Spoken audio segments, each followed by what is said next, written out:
Hey there, and welcome to Doing Things Dan's Way. So if you own a Ford C-Max, these cameras over time, they get this kind of hazy, weird fuzziness to them that makes it really hard to see, and at night it only gets worse. So today what I'm going to do is I'm going to go ahead and I'm going to come in here and take apart the camera assembly and replace it. What I found here on Amazon is an exact drop-in replacement that you can get. And here I'm going to show you just in a few minutes how you can go ahead and pop that new module in and get clarity back. At the end of the process, your screen should look more like this. You can see now we have a clear backup picture, and at night we can see much, much better. Also going to end up replacing the backup lights. So when you throw this car into reverse, it has white lights here to light up behind the car. Well, those are incandescent and they're really, really dull. And so as you can see here, look at the difference between the two sides. You can see how bright one side is versus the other. That's an LED replacement. So part of doing this camera work should also be to replace the backup camera, the backup lights. And a video up here you can click on, or at the end of the video there will be a link to it as well. Do the camera mod, but also do the backup LEDs. It's a few bucks more and it makes a really big difference. So be sure to watch all the way to the end because there's lots of unique steps here. So don't go away. This is Doing Things Dan's Way. So right here's our camera, and even though it doesn't look tarnished or dull, I don't see anything wrong with the lens itself. It just has that really, really fuzzy look to it. So we're going to get to this, but to get to this, we have to get this assembly off. And to get this assembly off, we have to remove the plastic on the inside. Step one, we're going to pull these little caps, and way up inside there is a screw to undo. A real thin screwdriver seems to work fine here. Come over, hit this side. The screwdriver is designed for irrigation sprinkler adjustments. It has a very, very small head on it, even though it has this nice big rubberized handle. So that's what we're pulling out there. So it's a Phillips.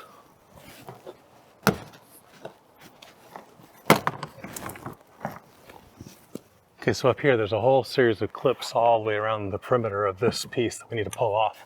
So I'm going to use a panel removal tool. You can get a set of these. I'll put a link down below for those. If you don't have something like this, these just let you get up inside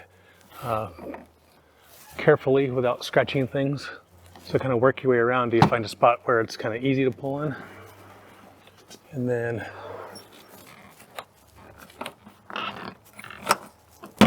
you'll feel the plastic bending between where each little clip is.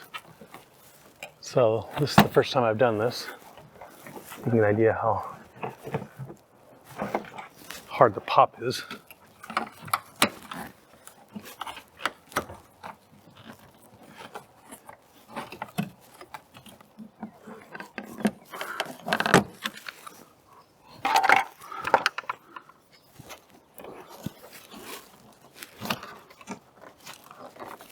Open these up, I can see that there's a clip right there.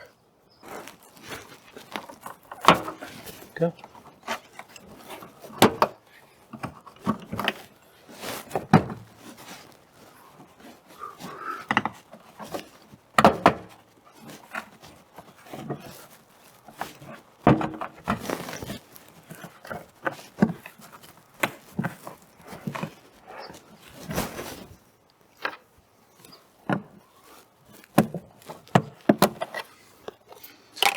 These are what we'll be popping off anyway to take out the backup lights.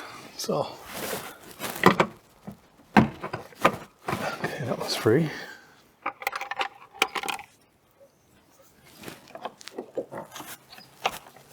The one right about there. Go.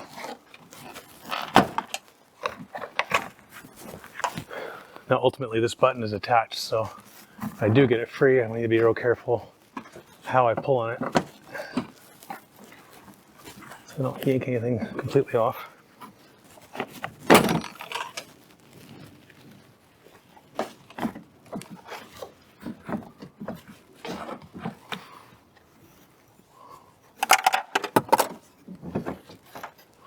Take a look in here.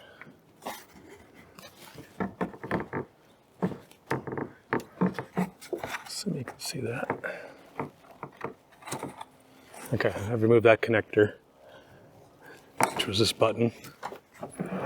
Looks like all the screws have popped all the clips have popped out at this point. So what's left is it's actually tucked behind these 2 points here.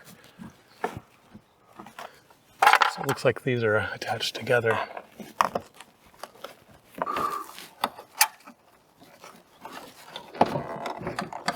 There we go. Okay, so this piece is clipped into this piece right up here.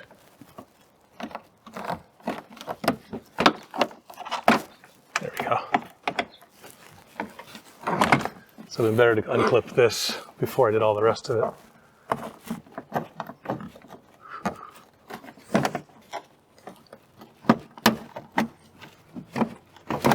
Okay. There we go. Okay, so what we have is we have 1, 2, 3, 4 screws that need to come off to release that camera.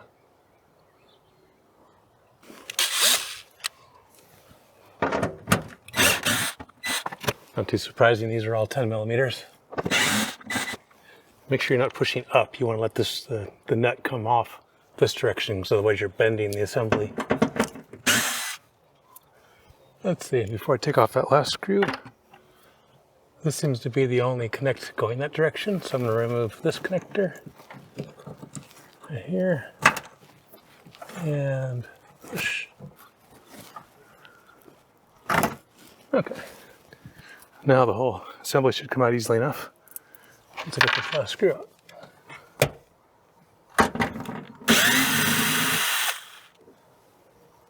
Something else I've done here is this rubber boot. I've gone around and pushed the edges of it all the way around inside, up inside the other assembly, so when this thing comes out, it will be free. Otherwise, it was kind of holding it back. Also notice that there are clips here. And those clips, there's one on this side, and there's one over here. Those clips need to be pulled against when we're on the outside.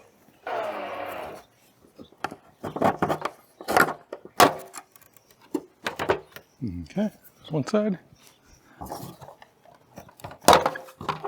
There we go. Now we're real careful here. So we've got these connectors to come out. And that's the assembly. Wow, what a dust magnet. So this is the camera I picked up right off of Amazon. This is a Master Tailgater's MC FCM 130E. I'll blow it out later. Okay, so looks like there's a tab here. It's gonna go that way. There we go. Okay, so I just lifted up a little bit and there's a little bump right there to go over. So that got that off. Now, talked about bending these out, which is kind of terrifying. Yeah, that worked. Pull one at a time out. And that way you have a shot at not breaking it there. Okay, this is supposed to move a little bit. Doesn't really want to. Let's see if I can just coax the module out of there. Because ultimately you could buy a new housing. This housing piece here is just clipped in there.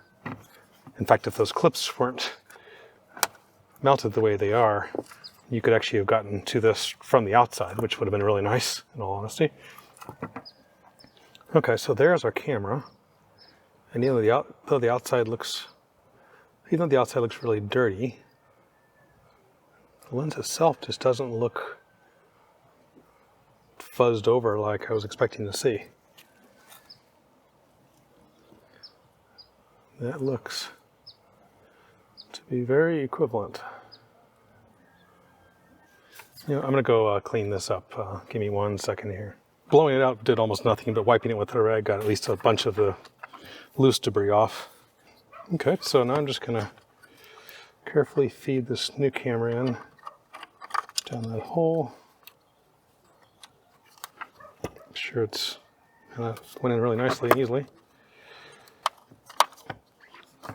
Okay, I'm going to do one side at a time here. Here's one side. Here's the other.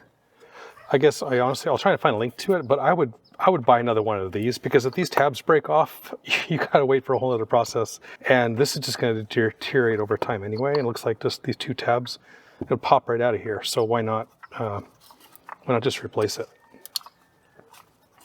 Okay. The connector's all the way on, and we're ready to put it all back together again and test it out. Okay, so reverse assembly, we're gonna carefully feed our wires back through that hole.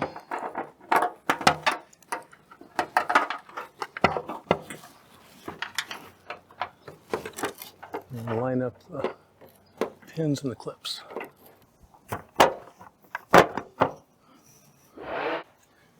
Okay, so back under here, I'm gonna plug in this one, which happens to be the camera, and this one.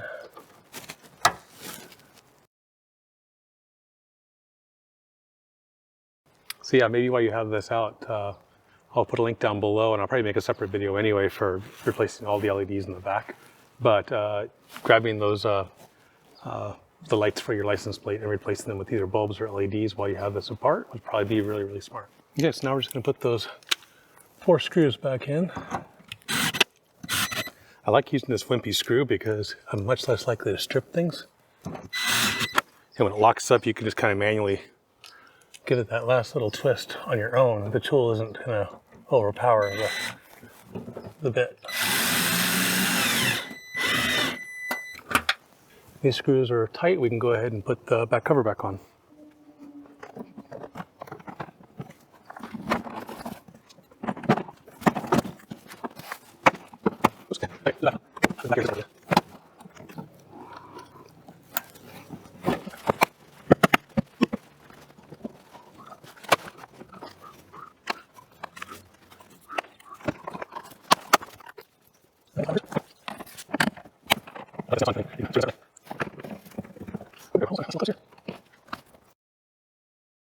Overall, it looks pretty clear. Definitely a lot better than the old one did. Very good. Well, that's it, guys. That is all it took to get a new camera installed. Links are down below for everything you need to do this job.